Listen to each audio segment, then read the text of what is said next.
নমস্কার বন্ধুরা, welcome back to রোমার roots. আর সবাইকে জানাই ইন্ডিপেন্ডেন্স ডে প্রীতি ও শুভেচ্ছা। তো আজকে 15 আগস্ট 2024, আর সকালবেলায় আমাদের একটা শর্ট রোড ট্রিপ প্ল্যান হয়েছিল কচুয়া ধামের জন্য। অনেকদিন ধরেই এখানে যাবো ঠিক হচ্ছিল, কিন্তু কিছুতেই সময় বেরোচ্ছিল না। তো এবার একটা ছোট ফ্যামিলি ট্রিপ এদিনকে প্ল্যান করে নেওয়া হলো আমাদের কচুয়া ধামের জন্য। তো এখানে একটা ছোট চা বিরতি নিয়েছিলাম, একটা লোকনাথ আশ্রম এখানে দেখতে পাচ্ছেন বারাসাতের দিকে। তো ওখানে নিয়ে আমরা চলে গেছিলাম এই ছোট ব্রেকটা নিয়ে কচুয়া ধামের পথে।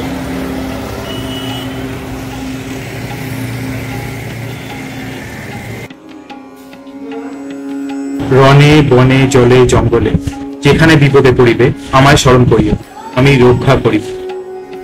এই উদাত্ত আহ্বানে সাড়া দিয়ে এক মহান ধর্মযজ্ঞে সামিল হতে প্রতি বছর লক্ষ লক্ষ মানুষ পুণ্যার্থী যে তীর্থস্থানে আসেন তার নাম হলো কচুয়া ধাম।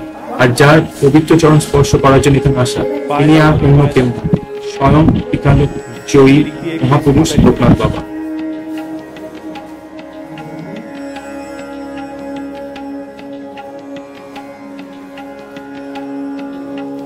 নিয়ে ভক্তদের অগাধ আস্থা।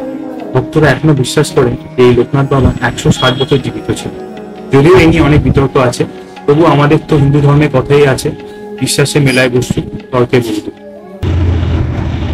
ইনি 1730 সালে 31 আগস্ট রামনারায়ণ ঘোষালের বাড়িতে জন্মগ্রহণ করেন, তার চতুর্থ সন্তান হিসেবে।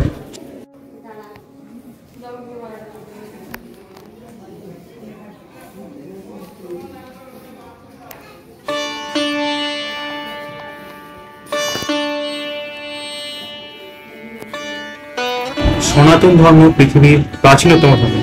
এই ধর্ম কোনো ব্যক্তি বিশেষের সৃষ্টি নয়, আর কোনো ব্যক্তি বিশেষের অনুশাসনেও এখানকার ভক্তবৃন্দ পরিচালিত হন।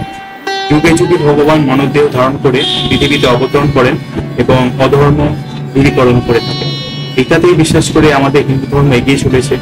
আর এই শ্রী শ্রী লোকনাথ ব্রহ্মচারী, এনার অবদান তো মুখে বলে প্রকাশ করা যাবে না।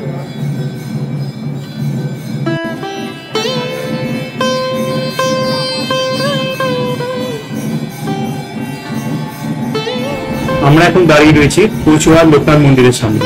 এই মন্দির 31 বছর আগে নিত্য গোপাল সাহা ওরফে দাদু স্থাপন করেছিলেন। উনি কিন্তু এই লোকনাথ মিশনের প্রাণ পুরুষ।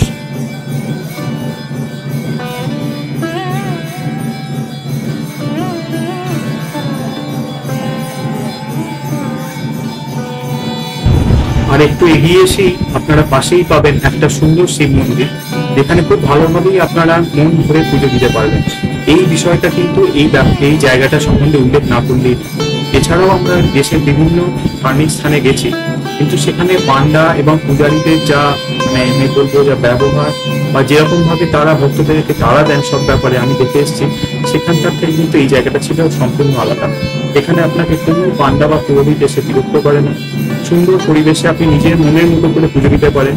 এর আগেও দেখলেন লোকনাথ আশ্রমে যখন আমরা গেলাম, কত ভালোভাবে আমরা বাবার মাথায় জল ঢালতে পারলাম। এখানেও এসে সুন্দরভাবে আপনারা প্রদীপ দিতে পারবেন, পুজো দিতে পারবেন, আপনার যা অর্পণ করা আছে সেটা করতে পারবেন। এখানে পরিবেশটা কিন্তু সত্যি খুবই ধার্মিক, এবং এলে আপনাদের মন জুড়িয়ে যেতে পারবে।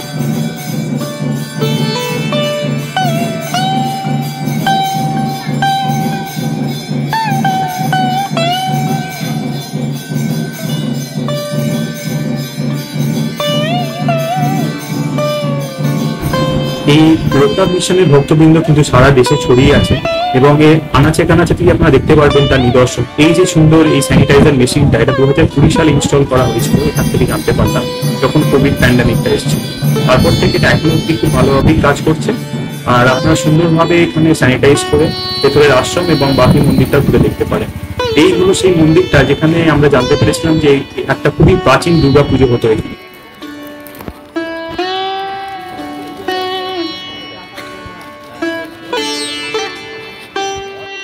তো এবারে আমরা চলে এলাম ডিরেক্টলি সেই জায়গায় যেখানের জন্য আমাদের মেনলি এবারে আসা। সেটা ছিল আমাদের প্রায় 3 বছর পুরনো একটা মানত এখানে পূর্ণ করার জন্য। আমরা এখানে একটা বস্ত্র বিতরণ রেখেছিলাম আজকে এই সুন্দর দিনে, যেটাকে ইন্ডিপেন্ডেন্স ডেটাকে আমাদেরকে আরো মেমোরেবল করে তুলেছিল আজকের দিন। তো এখানে কিন্তু আমরা এই লোকনাথ ট্রাস্ট থেকে অনেকটাই হেল্প পেয়েছিলাম। তারা সুন্দরভাবে কুপন ব্যবস্থা করে আমাদের এই বস্ত্রদানের এই পরিকল্পনাটা খুব সুন্দরভাবে সুসজ্জিত করে, এবং আমরা ঠিকভাবে এই জায়গাটাকে গিয়ে নিজেদের মনোবাঞ্ছাটা পূর্ণ করতে পেরেছিলাম এদেরই কারণে।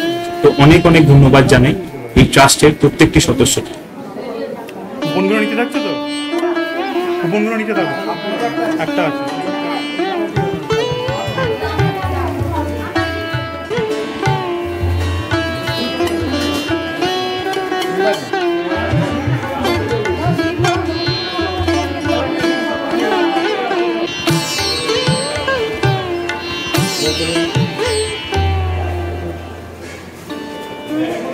তো আমাদের বস্ত্র বিতরণ সভা সেদিনকে মোটামুটি দুটো অবধি চলেছিল।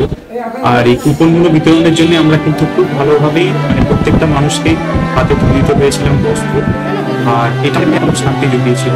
তো এইরকম ভবিষ্যতেও আমাদের পরিকল্পনা রইল যে আমরা যদি আগামী বছর কিন্তু এরকম প্রতি বছর এই স্বাধীনতা দিবসে এই বস্ত্র বিতরণটা করতে পারি, তাহলে আমাদেরও খুব ভালো লাগে। তো এখানকার ট্রাস্টকে আমি জানাবো আবারও। তো এইটা হলো ওখানে কাছে ঠিক দুপা দূরে, ওখানে বেনি মাধবের বাড়ি বলে এটাকে। তো বেনি মাধবটা আপনারা সবাই জানেন, রবীন্দ্রনাথ খুবই প্রিয় বন্ধু ছিল, এটা তারই বাড়ি।